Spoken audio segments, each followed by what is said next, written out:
Dios les bendiga, hermanos. Vamos a abrir nuestras Biblias. Ya saben en qué libro, ¿verdad? El libro de Habacuc. Habacuc es uno de los 12 profetas menores. Están los profetas mayores, ¿verdad? Que son 4, Daniel, Jeremías, Isaías y Ezequiel, ¿verdad? Y los profetas menores son los últimos 12 libros que están en el Antiguo Testamento. Quiero que se familiaricen con eso.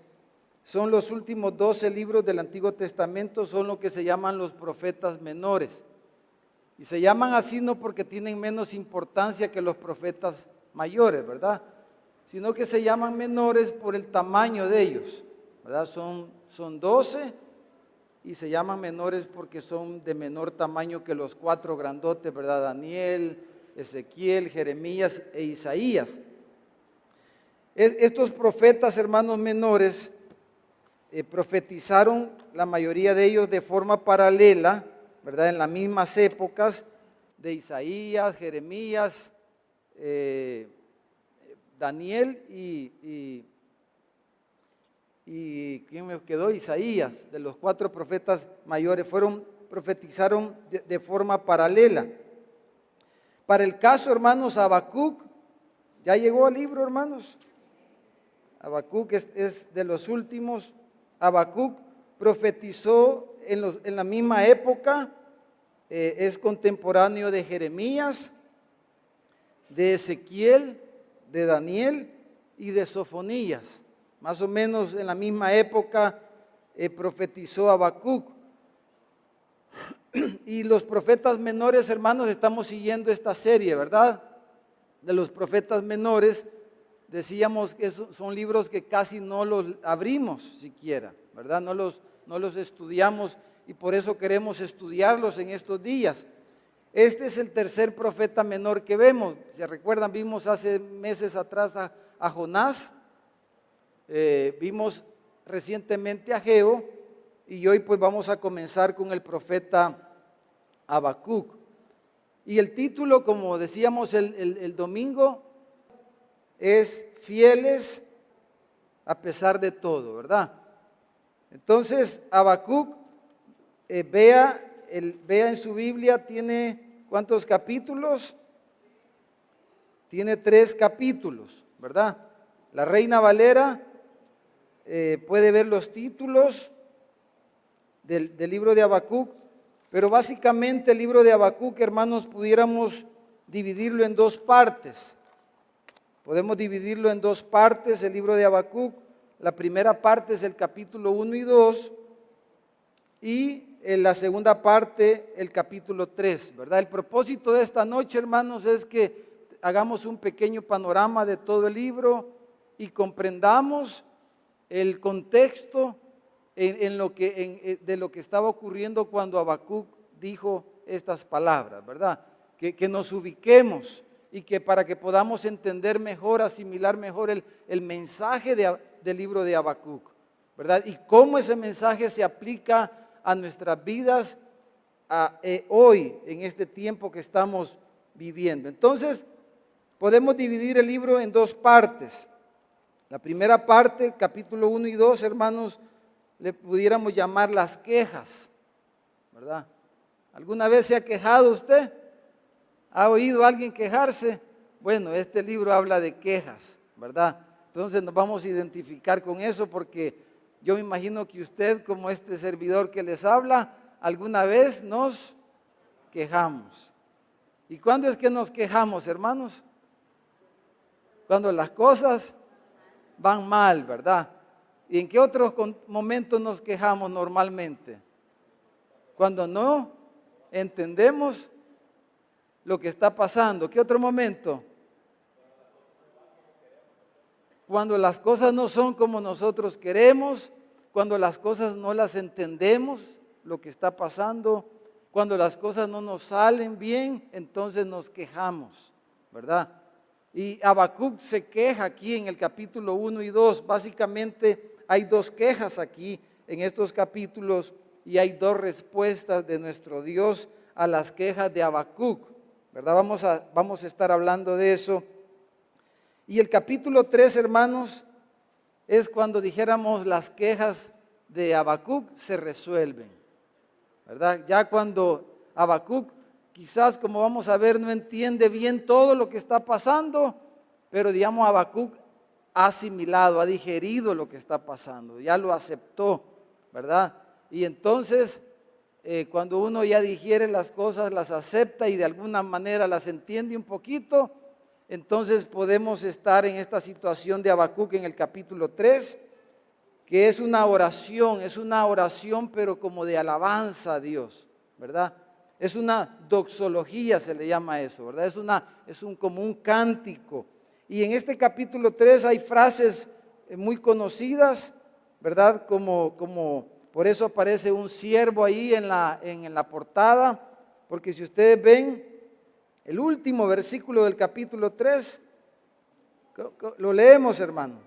Dice: Jehová el Señor es mi fortaleza, el cual hace mis pies como de cierva, dice, y en mis alturas me hace andar. Entonces, el capítulo 3 es una expresión de confianza en Dios, de alabanza a Dios. Entonces, dijéramos, podemos dividir de esa manera el libro. Vamos a estar tocando, hermanos, en esta serie que quizás van a ser entre 9, 10 mensajes más o menos.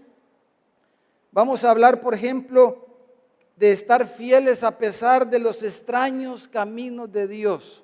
De eso vamos a hablar la próxima semana. Los caminos de Dios muchas veces son ¿cómo, hermanos? Extraños. Pero a pesar de que a veces los caminos de Dios son extraños y no los entendemos, nos dejan perplejos, entonces, pero nosotros podemos permanecer fieles a pesar del proceder de Dios tan extraño muchas veces. A pesar de la perplejidad, podemos permanecer fieles mientras esperamos y aguardamos las respuestas de Dios, ¿verdad? Vamos a hablar de eso, de esperar, de aguardar la respuesta de Dios en nuestras situaciones extrañas, en nuestras situaciones difíciles, en nuestras situaciones complejas, ¿verdad? Vamos a hablar de esa frase famosa: el justo por su fe vivirá, ¿verdad? En ese contexto, el justo va a vivir por la fe. Vamos a hablar también de los ayes, de los juicios contra los injustos, contra los impíos. Vamos a hablar de cómo orar, ¿verdad? Según el capítulo 3, de cómo gozarnos en medio de las tribulaciones, como es el caso. Vamos a hablar de estos temas durante este estudio con la ayuda del Señor. Entonces, vamos a leer el primer versículo, capítulo 1, versículo 1.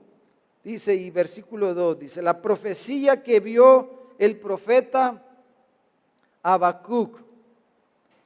Y el versículo 2 son preguntas. Dice: ¿hasta cuándo? Dice: oh Jehová, clamaré y no oirás. ¿Hasta cuándo? Dice. Y daré voces a ti a causa de la violencia y no salvarás. Versículo 3 dice: ¿por qué me haces ver iniquidad y haces que vea molestias? Todos son preguntas, preguntas y preguntas y preguntas. ¿Por qué? ¿Por qué? ¿Por qué? Es como los niños, ¿verdad? Cuando llegan, ¿a qué edad más o menos es que los niños le agarra de preguntar por qué, hermano? A los 4 años, ¿verdad? 5 años. ¿Por qué, papá? ¿Y por qué tal cosa? ¿Y por qué tal? Lo cansan a uno los niños, ¿verdad? ¿Por qué esto? ¿Por qué lo otro? ¿Por qué? ¿Por qué? ¿Por qué? ¿Por qué? ¿Por qué? Bueno, así está aquí Habacuc, el profeta Habacuc. Hermanos, Habacuc, el nombre de Habacuc quiere decir uno que abraza. ¿Puede abrazar a alguien que tenga ahí a la par? Abrace a alguien que tenga ahí a la par. Eso quiere decir Habacuc, ¿verdad? Uno que abraza. Uno que abraza. Aproveche, hermano. Aproveche, ¿verdad? Aprovechen, hermano. Un abrazo, denle un abrazo ahí si tiene, especialmente si tiene su esposa ahí, déselo con cariño, déselo bien, ¿verdad? Déselo bien. Entonces, Habacuc, ¿qué quiere decir, hermano? Uno que abraza, uno que abraza. Entonces, algunos comentaristas dicen que ese nombre se vuelve bastante adecuado al considerar cómo el profeta se aferra a Dios. Cómo el profeta se aferra a Dios, cómo el profeta abraza a Dios a pesar de su confusión, de la perplejidad ante los planes de Dios para con su pueblo. Ante esa complejidad, perplejidad, ante esas situaciones que él no entiende y que le causan conflicto en su mente, en su corazón, pero él se aferra a Dios, él abraza a Dios. Entonces, si usted está pasando por un momento complejo de que usted me entiende, que usted no lo acepta, que no le gusta, ¿qué debemos hacer, hermano? Aferrarnos a Él. En cualquier situación que estemos pasando, es una oportunidad para aferrarnos a Dios. Y eso es lo que Dios quiere. A través del profeta Habacuc, que aprendamos a aferrarnos a Él en cualquier situación y podamos entonces, aferrados a Él, permanecer fieles a pesar de todo. Entonces, como la mayoría quizás o varios de los profetas menores, hermanos, casi nada se conoce del profeta Habacuc, excepto por lo que dice el mismo libro. Pero lo más probable, hermanos, es que Habacuc era alguien muy conocido en la época que él profetizó, ¿verdad? Por eso quizás no tiene que presentarse mucho, porque lo más probable es que era muy conocido de su época y por eso hay poca referencia de su identidad. Pero el libro contiene, hermanos, en realidad, dijéramos, no contiene una profecía en el sentido de un mensaje como Ageo, ¿verdad? Que fue una predicación literalmente, fue un mensaje que él le dio a la nación de Judá, al pueblo de Israel, al pueblo de Dios. No es un mensaje a Judá o a Israel o a alguna de las naciones vecinas, sino que como el caso de Jonás, este libro de Habacuc, hermanos, es una narrativa, es una historia personal, es como una anécdota, pudiéramos decir, ¿verdad? Porque el libro describe las propias experiencias del profeta Habacuc, su conflicto personal, lo que él vivió, y él cuenta su propia historia. Esta es la historia de Habacuc, de lo que él vivió, de lo que él experimentó, de sus conflictos personales. Es la historia del profeta Habacuc, como Jonás es parecido a Jonás, porque Jonás es la historia de Jonás, lo que él vivió, lo que él pasó. Entonces, hablemos ahora un poquito de la fecha. Después de hablar del autor, vamos a hablar un poquito de la fecha del libro, para poder hablar del contexto, ¿verdad? En capítulo 1, versículo 6, si ustedes ven, hermanos, ahí se menciona a una nación. ¿Quiénes son ellos, hermanos? Los caldeos. ¿Quiénes eran los caldeos? Los babilónicos, ¿verdad? Los caldeos eran los habitantes de Babilonia. Y Babilonia fue uno de los grandes imperios mundiales de la antigüedad.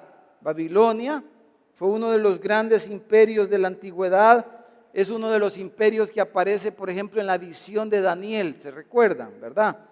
Entonces, hermanos, Babilonia, esta mención que hace aquí Habacuc, sugiere, hermanos, que Habacuc vivió, profetizó, dijéramos, a finales del siglo 7 antes de Cristo, a finales del siglo 7 antes de Cristo, un poco antes quizás, o en la época en que Nabucodonosor, o un poquito después que comenzara su marcha militar contra Nínive.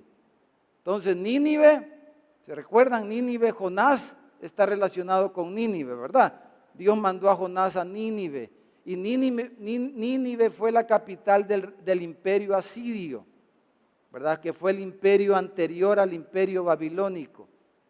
Babilonia sustituyó a Asiria, ¿verdad? Entonces Nabucodonosor no era el rey de Babilonia, sino que en ese momento, sino que el rey de Babilonia era su papá, que se llamaba, ya le digo el nombre, por aquí lo tengo anotado, Nabopolassar. Era el nombre del papá, era el rey de Babilonia, cuando el imperio babilónico comenzó a surgir.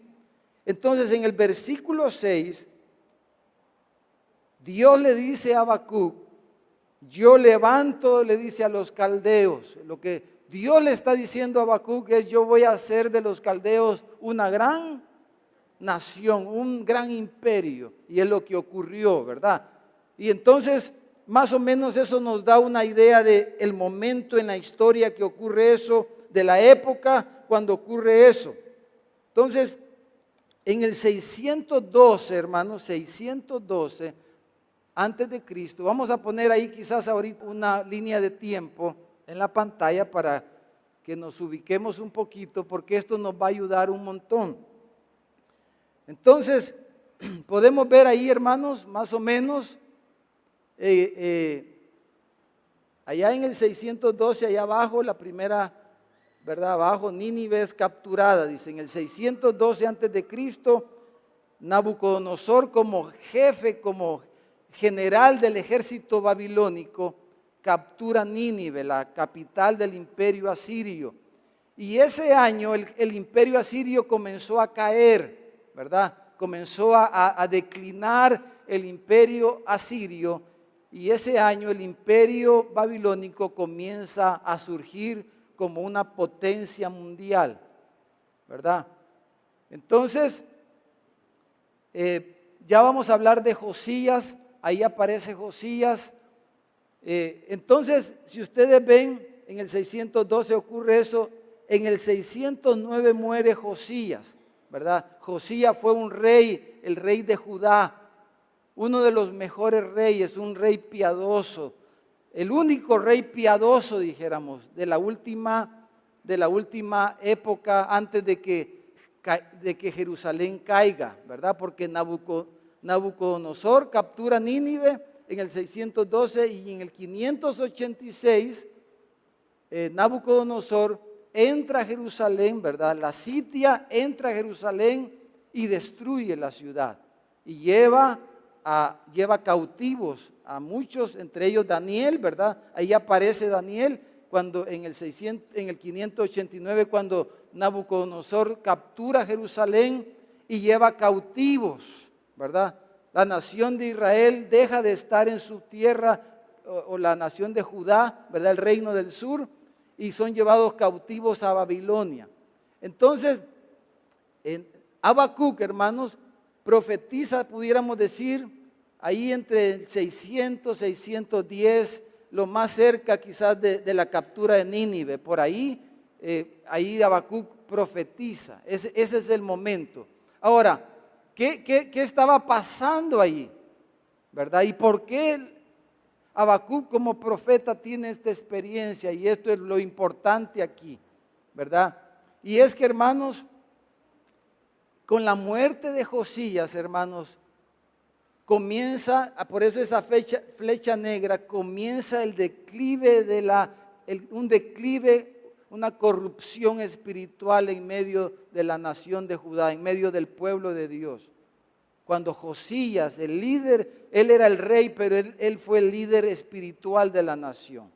Josías, ya vamos a leer algunos pasajes de la Biblia, pero Josías fue el líder espiritual y él hizo una gran reforma espiritual allá. Allá dice reforma espiritual bajo Josías en el 600, ¿cuánto dice ahí? 22, en el 622, o sea, 10 años antes de que Babilonia aparezca y Nabucodonosor capture Nínive, 10 años antes, Josías como rey de Judá había hecho una tremenda reforma, ya vamos a leer unos pasajes espiritual, y entonces Judá tiene un tiempo, dijéramos, de apogeo espiritual, de avivamiento espiritual, bajo el reinado de Josías, ¿verdad?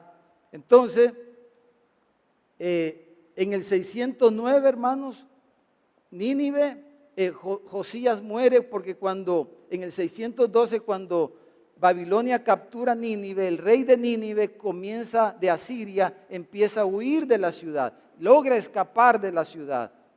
Entonces, Nabucodonosor comienza a perseguir al rey de Asiria, que huye de Nínive, y 3 años después, Necao, el rey de Egipto, va a ayudar al rey de Asiria.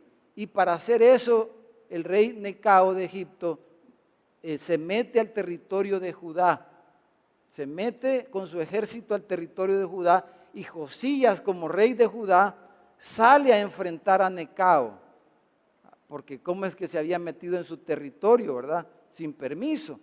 Entonces él sale a pelear contra Necao, rey de Egipto, y en ese combate, en ese conflicto militar, Josías muere, ¿verdad? Josías muere, y con la muerte de Josías, hermano, comienza rápidamente un declive espiritual en Judá, en la nación de Dios. La corrupción espiritual entra hasta el 586, cuando, o sea, más o menos estamos hablando de 20 años, ¿verdad? Cuando Jerusalén cae y la nación cae totalmente y es llevada cautiva por 70 años a Babilonia, ¿verdad? Entonces, veamos unos versículos de esto que les acabo de decir. Para eso vamos a ir al libro de Jeremías, hermanos, por favor, en primer lugar, y luego vamos a ir al segundo libro de Reyes. Jeremías capítulo 22. Vayan conmigo a Jeremías capítulo 22. Vamos a leer en el versículo 13. Cuando Josías, hermanos, muere, entonces, quien sucede, ¿verdad? Quien queda en lugar de Josías es Joacim, el hijo de Josías. Es el que queda como rey, ¿verdad? Entonces Joacim, comienza a cambiar todo lo que lo bueno que Josías, su padre, había hecho. Joacim comienza a cambiar todo, a arruinar todo desde un punto de vista espiritual, ¿verdad? Y aquí podemos ir viendo el contexto de todo lo que estaba pasando. Y entonces, en medio de esa situación está inmerso el mensaje de Habacuc. Jeremías 22:13. ¿Están ahí, hermanos? Leámoslo. Dice: ay del que edifica su casa sin justicia y sus alas sin equidad. Está hablándole a Joacim, el hijo de Josías. Dice: sirviéndose de su prójimo de balde y no dándole el salario de su trabajo. Es como, lo que está diciendo es como aquel que hace negocios y explota a la gente y con eso hace sus grandes mansiones, ¿verdad? O roba, ¿verdad? Estamos algo familiarizados con eso, ¿verdad? Los que hacen grandes mansiones con lo que le roban a la gente, con lo que le explotan a la gente. Bueno, este rey era parecido a lo que está pasando, algo similar a lo que estamos viendo hoy día, y eso ha pasado a través de la historia, ¿verdad? Entonces dice, versículo 14, que dice: edificaré para mí casa espaciosa y salas, dice, airosas, y le abre ventanas y la cubre de cedro y la pinta de bermellón, o sea, de las mejores pinturas, y le pone las mejores maderas y las mejores decoraciones. Versículo 15 dice: reinarás, porque le está hablando al rey Joacim, le dice: reinarás porque te rodeas de cedro. No comió y bebió tu padre, hizo juicio y justicia, y entonces le fue bien. Dice, está hablando de Josías aquí. Dice: Josías juzgó la causa del afligido y del menesteroso, y entonces estuvo bien, le dice. ¿por qué tú no haces lo mismo? ¿Por qué no imitas a tu padre? Le está diciendo el profeta Jeremías. No es esto, dice, él juzgó la causa de la... Entonces estuvo bien. No es esto conocerme a mí, dice. No es actuar así. No actúan así los que me conocen, dice Jehová.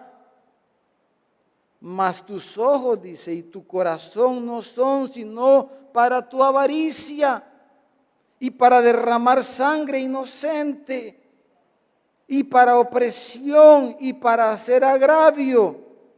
Por tanto, dice, así ha dicho Jehová acerca de Joacim, hijo de Josías, rey de Judá.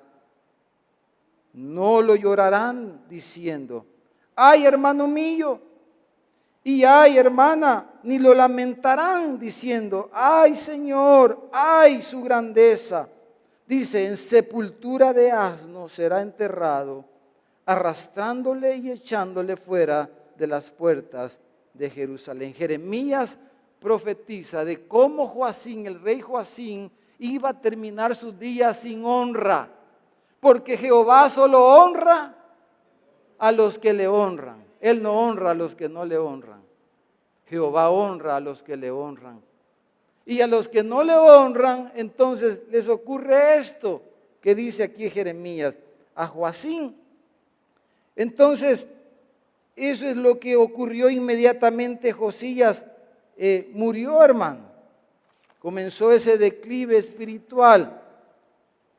Entonces Josías, después de Josías, hermanos, vinieron esta sucesión rápida de 3 hijos, porque los hijos de Josías, empezando con Joacim, murieron rápido, fueron removidos rápido del reino.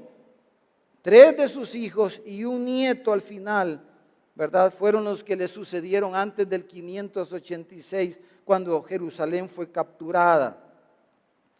Entonces, veamos un poquito, hermanos, de lo que pasaba antes de Josías. En Segunda de Reyes, vamos a leer ahí algunos pasajes. Segunda de Reyes, capítulo 21. El padre de Josías, hermano, fue Amón, un rey impío en Judá, Amón. Y el abuelo de Josías, hermanos, fue un rey famosísimo llamado Manasés. Pero Manasés es famoso en las escrituras y en la historia de Judá, no por haber sido un gran rey, sino porque fue el rey más impío que hubo en Judá. Acuérdense que la nación de Israel se dividió en 2 reinos después de Salomón, el reino del norte y el reino del sur.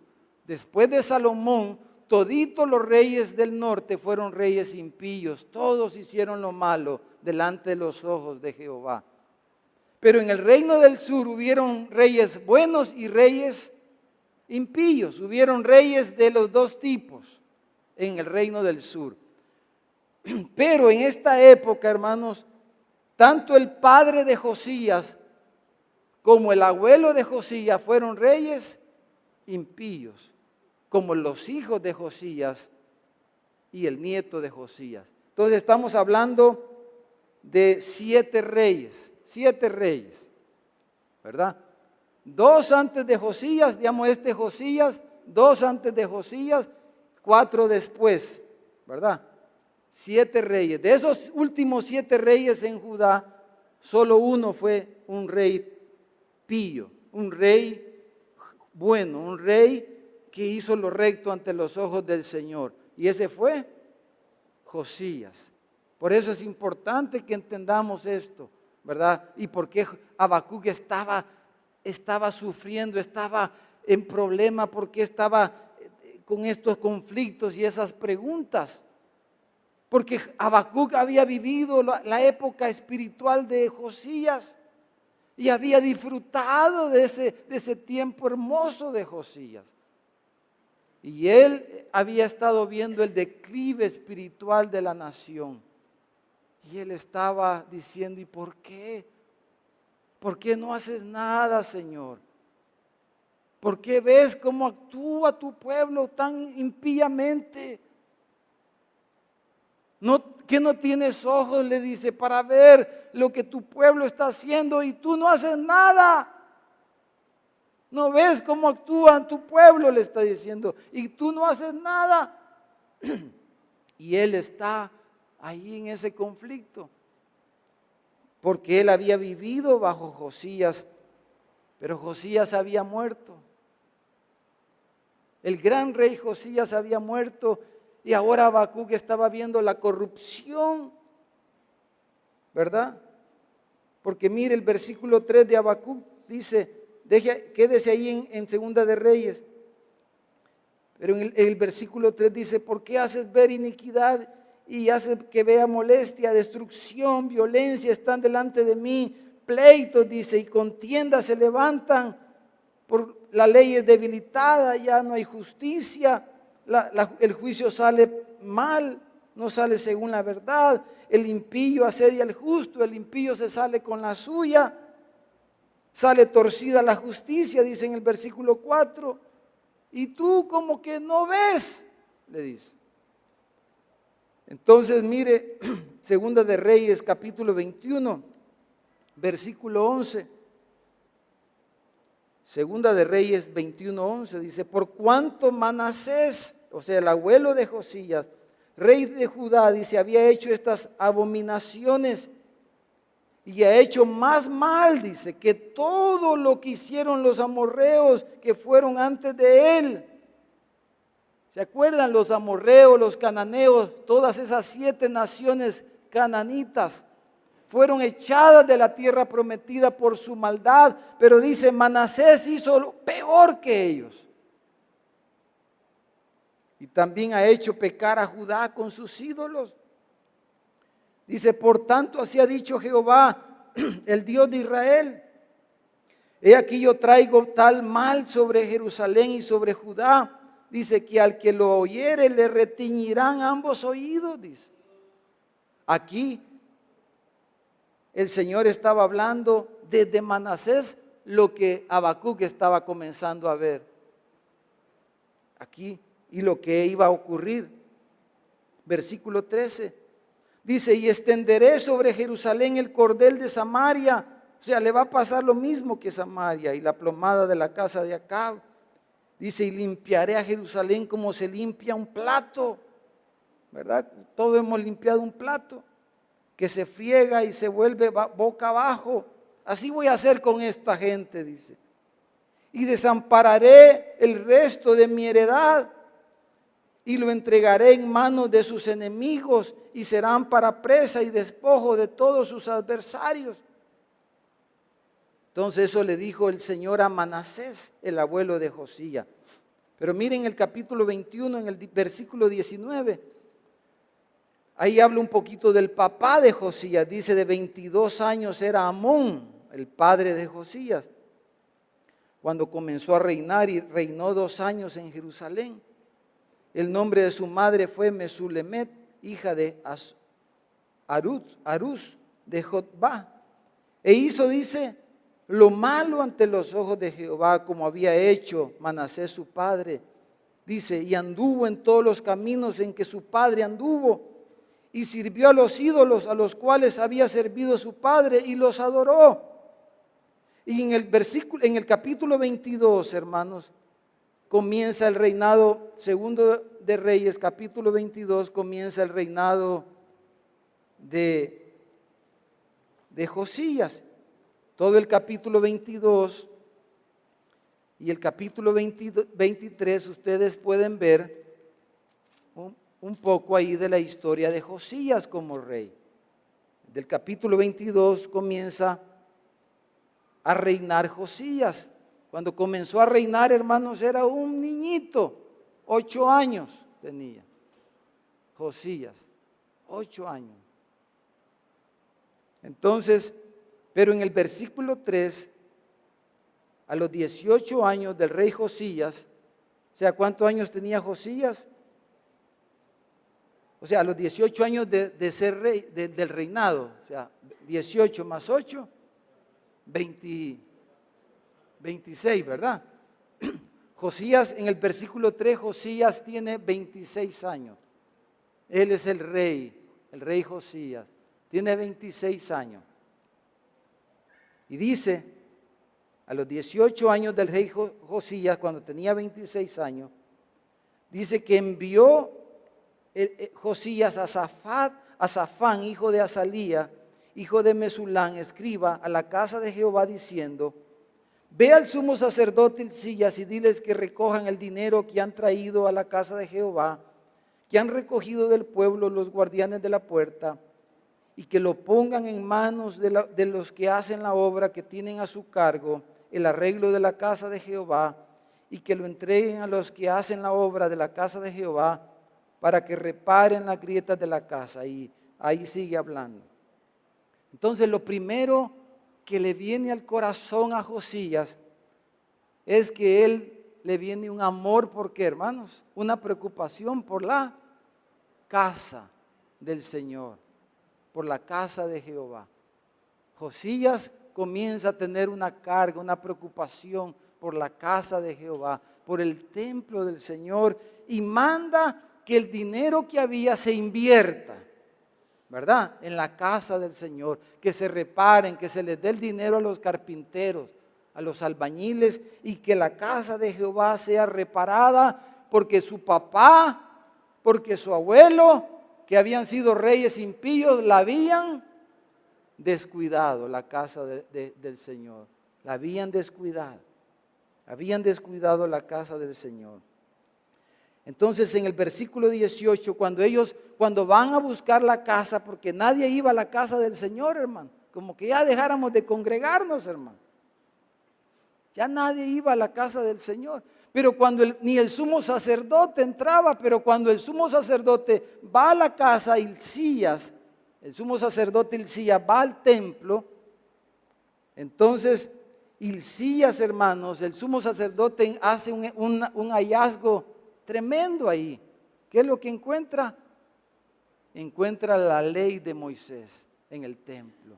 Encuentran los pergaminos, los rollos de la ley de Dios ahí en el templo. Y entonces, cuando él la comienza a leer, se da cuenta que lo que estaban viviendo como nación era la consecuencia de la impiedad de Manasés y del rey Amón, el papá de Josías. Entonces el sumo sacerdote le dice al ministro, al primer ministro, dijéramos, le dice: he encontrado la ley de Jehová. Y mire el versículo 18. Dice: mas al rey de Judá, 18, ¿verdad? Mas al rey de Judá, que os ha enviado para que preguntéis a Jehová, diréis así: así ha dicho Jehová, el Dios de Israel, por cuanto oíste las palabras del libro y tu corazón se enterneció y te humillaste delante de Jehová cuando oíste lo que yo he pronunciado contra este lugar y contra sus moradores, que vendrán a ser asolados y malditos, dice. Y rasgaste tus vestidos y lloraste en mi presencia. También yo, dice, te he oído, dice Jehová. Por tanto, he aquí, yo te recogeré con tus padres y serás llevado a tu sepulcro en paz. Y no verán tus ojos todo el mal que yo traigo sobre este lugar. Y ellos dieron al rey la respuesta. Por el tiempo no podemos leer todo el pasaje, pero ¿qué pasó ahí? Cuando llevan la ley de Moisés ante el rey Josías, tenía 26 años, la llevan al palacio. Y cuando Josías comienza a escuchar la ley de Jehová, cuando Josías comienza a leer la palabra, se la están leyendo el sumo sacerdote, entonces dice que el corazón de Josías se enterneció.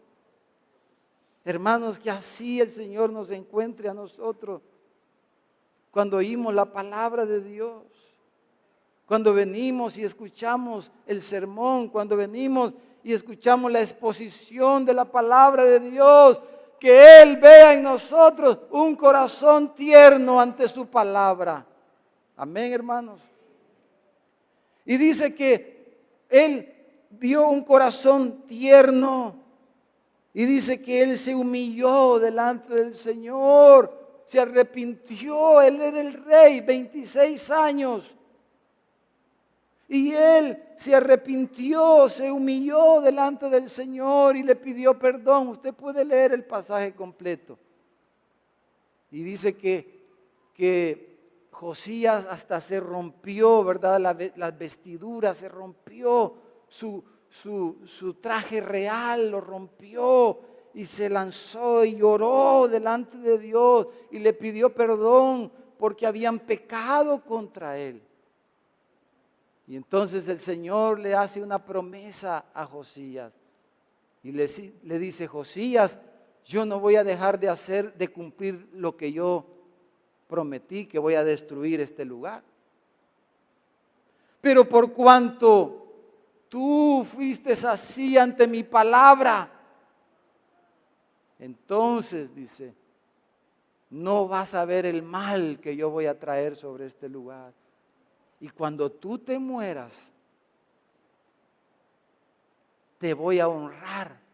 Lo contrario que le dijo a su hijo Joacim, como ya leímos.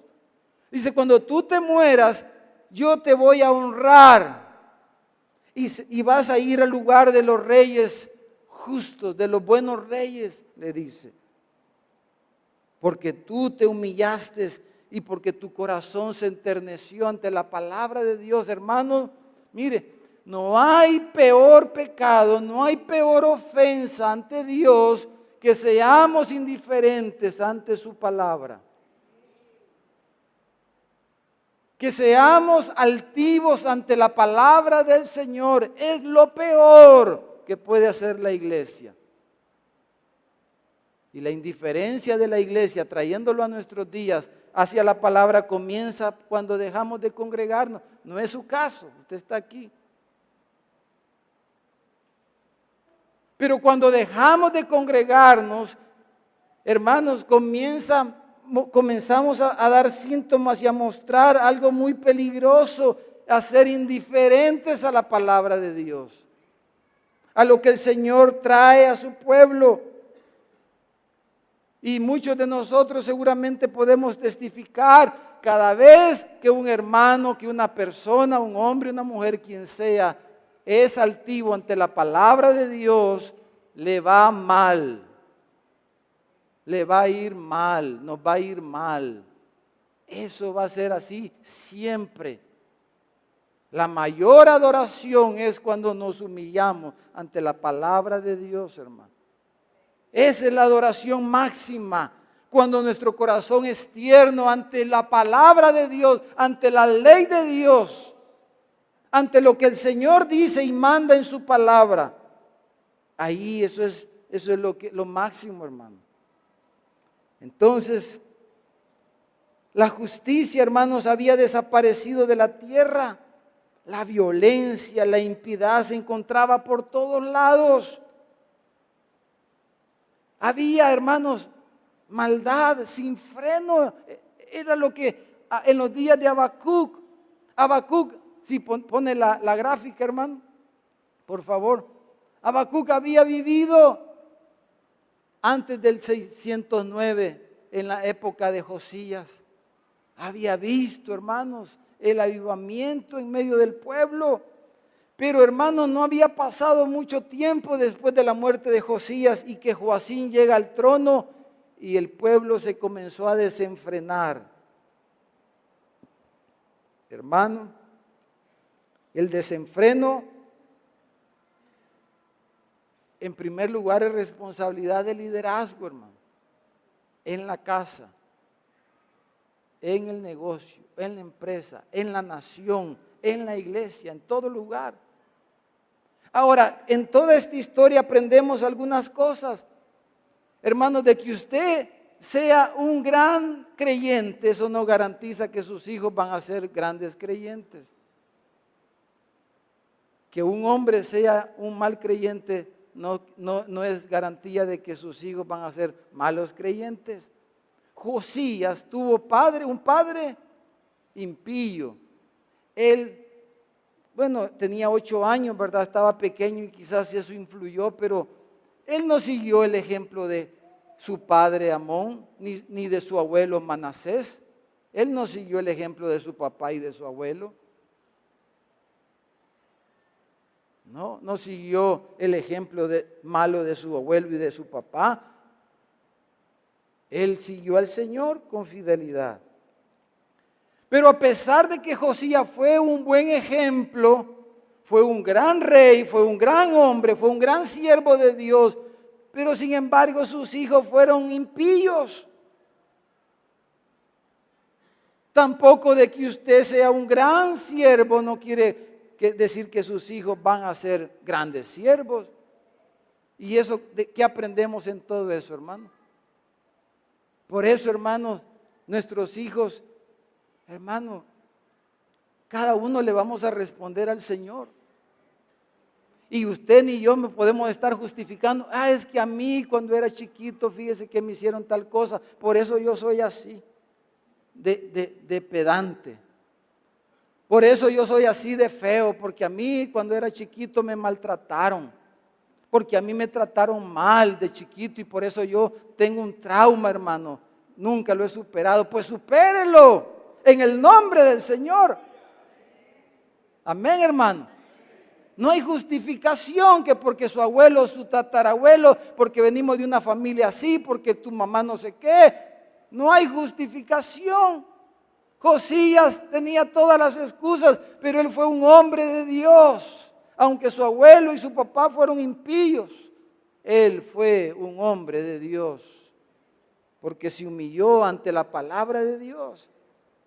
Entonces, si su hijo, hermano, si nuestros hijos son buenos hombres, buenas mujeres, buenos siervos, hermano, al final es que no depende de nosotros. ¿Depende de quién, hermano? De la gracia de Dios. Ni se culpe, aunque ¿qué papá no se equivoca, hermano? Y su hijo, a veces nuestros hijos quieren usarnos a nosotros como dicen, de paño de limpieza, hermano. Es que como vos, como no sé cuánto, le dice el hijo, estamos hablando en la iglesia, hermano. Le dice el cipote, como aprenden y son listos, ¿verdad? Desde chiquito. Es que como mi mamá no sé qué, es que como vos no sé qué con mi papá, y vos no sé qué con mi mamá, y como vos no sé qué hiciste, entonces yo por eso soy así. Agárrelo de la oreja, el cipote eso, malcriado, y dele quizás en la boca, hermano, por malcriado. Y ese no es justificación para que papá no se equivoca. Todos claro, algunos abusamos, ¿verdad, hermano? Pero que papá no se equivoca. Esa no es justificación para que nuestros hijos pequen. Así no se van a presentar delante del trono de Dios diciendo: mi papá fue un impío, fue un mal cristiano, mi mamá, mi papá, y por eso yo fui un mal. Eso no lo va a justificar a nuestros hijos, a los jóvenes. Amén, hermano. Y si su hijo es un buen hijo, un buen siervo, entonces démosle la gloria a Dios. No digamos: es que yo soy un gran papá, soy una gran mamá. Es la gracia de Dios. Amén, hermano. ¿Quién se lleva la gloria? El Señor. Ya no andemos como los impíos, que en sus hijos, como que los hijos son trofeos. Su hijo ni mi hijo, nuestros hijos no son trofeos para decir: miren lo que me he ganado. Usted no se ha ganado nada. Mire, en la escuela nosotros, como tratamos todos los días con los hermanos, papás, se supone la mayoría creyentes, de todas las iglesias de Santana y de Aguachapán y de de todos lados hay más de alguno.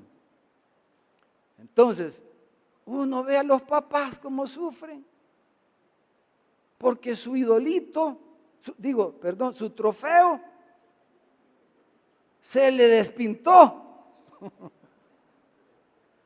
El trofeo se le cayó y se le quebró ahí Se le cayó la pelotita, ¿había visto los trofeos de fútbol con pelotita? Se le cayó la pelotita al trofeo, se rayó el trofeo y están llorando y no aceptan.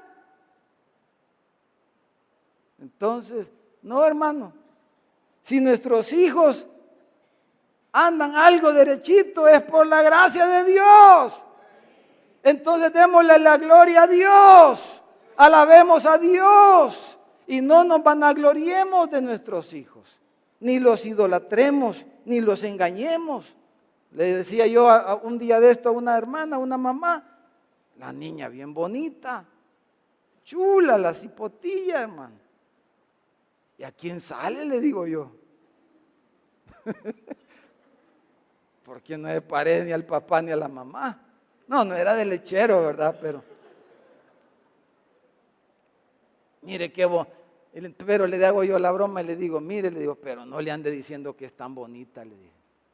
Porque si usted le dice eso mucho, se la va a creer. Si usted le dice que es tan bonita, ella se va a creer una reinecita. Se va a creer una reina de belleza. Y eso le va a hacer daño quizás en su corazón. No le vaya a andar diciendo mucho que está tan bonita, le digo. Tenga cuidado. No le diga que es tan bonita. Porque se va a creer. Y en vez de darle la gloria a Dios, se va a llenar de vanagloria. ¿Verdad? Entonces eso es lo que pasa muchas veces. Porque idolatramos a nuestros hijos y les decimos, como hemos oído tanto cosa de positivismo, ¿verdad? Lo que le dice al niño, eso es, dice. Eso no es lo que la Biblia dice, hermano. Eso son doctrinas positivistas, humanistas. Lo que la Biblia dice que nuestros hijos son, ¿qué, hermano? Pecadores. Pecadores son nuestros hijos y por eso hacen lo que hacen. Por eso nos llaman a veces de la escuela, porque son pecadores y necesitan arrepentirse, necesitan conocer al Salvador. Y qué bueno que pequen de vez en cuando para que aprovechemos a decirle, por eso necesitas a Jesús. Jesús no murió por gusto, Jesús murió porque tú eres un pecador. Claro, se lo va a decir no así como yo se lo estoy diciendo ahorita, porque estamos hablando de un niño pequeño, se lo va a poner en las palabras adecuadas, pero el niño es pecador y por eso hace berrinches y por eso le roba el juguete al otro niño y le arrebata el sorbete y todas esas cosas, porque el egoísmo lo tiene arraigado en su corazón, ¿verdad, hermano?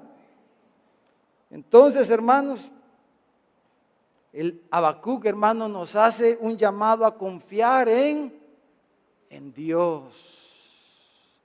Entonces, hermanos, concluyendo esta parte, Habacuc, hermanos, había vivido todo ese tiempo tan hermoso en los días de Josías y hoy ve la maldad.